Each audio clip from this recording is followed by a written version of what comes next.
All right, today we're going to look at horizontal launch. Today's problem, we have a car traveling at some speed. We don't know what it is, but we want to find it in order to actually leap off a ledge that's 1.5 meters high and clear a river that's 5 meters wide. Okay, so this is our little rally car here that's going to do this.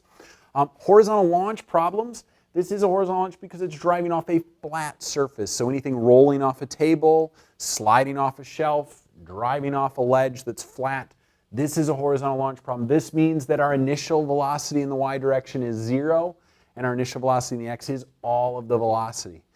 When we think about the components of this velocity, there is no component in the y direction. There's only a component in the x direction. So let's ask ourselves what type of problem we have here. So not only is it horizontal launch, this is also a 2D motion problem. It's a 2D motion problem, so therefore I need to list my variables. And remember, when you list these variables, to include those subscripts. They're important. And when we have a 2D motion problem like this, our time is the same.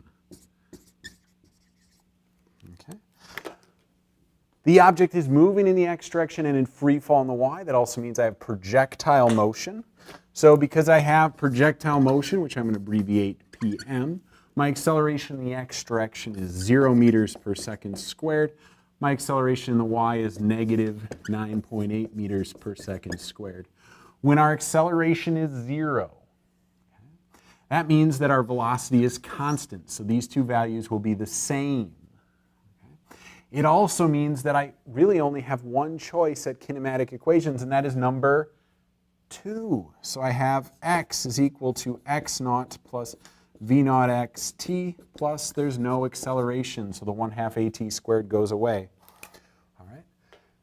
Next, it's a horizontal launch problem. So because it's a horizontal launch problem, which I'll abbreviate HL, the initial velocity is all in the x direction, and there is no initial velocity in the y direction. The next thing I need to do in projectile motion is I have to choose where is my origin. I have to set up my coordinate system. So in this problem, I'm going to choose this is my start point.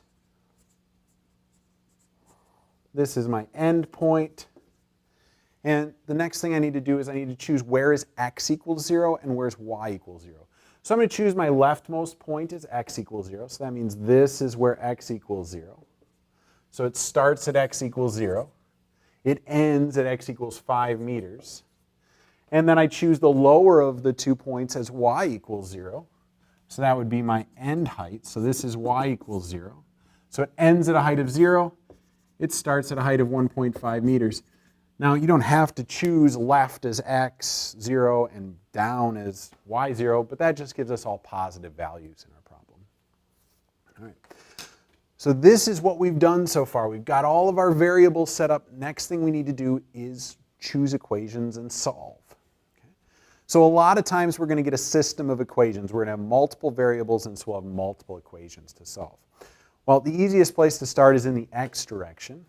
So crossing out, that's 0. And so I have x is equal to, now v naught x is v naught, so I'll make that substitution, times t. So v naught is going to be x divided by t, which is x is 5. Okay, so 5 divided by t.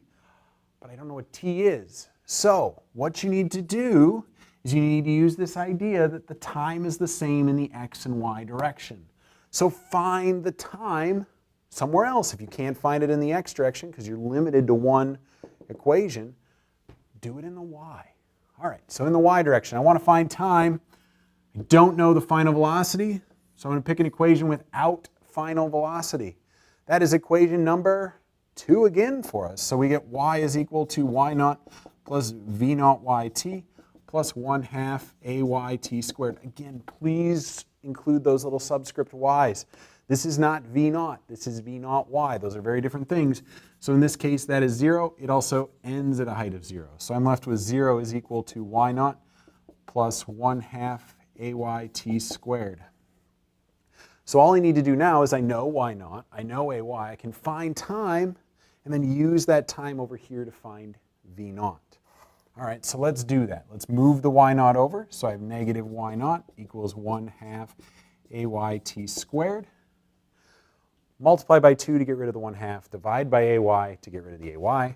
So I have negative 2y naught divided by ay equals t squared. To get rid of the square, I'm going to take the square root.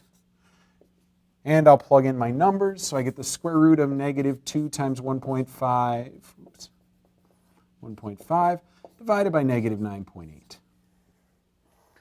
With that, I should be able to get a time of 0.55 seconds. Be careful with those seconds. They don't turn into fives on you. And then plug that in over here. So I have 5 meters divided by 0.55. So I'm going to get something pretty close to 10. And so I get 9 meters per second. So about 20 miles an hour, this car's got to be driving to make that leap. This is a horizontal launch problem. Remember, the initial velocity in the y direction is 0. The initial velocity in the x direction is all of the initial velocity. Set up your 2D motion, set up your projectile motion, and then add in that horizontal launch factor. The rest is choosing equations, solving for time in one or the other, and you're good to go.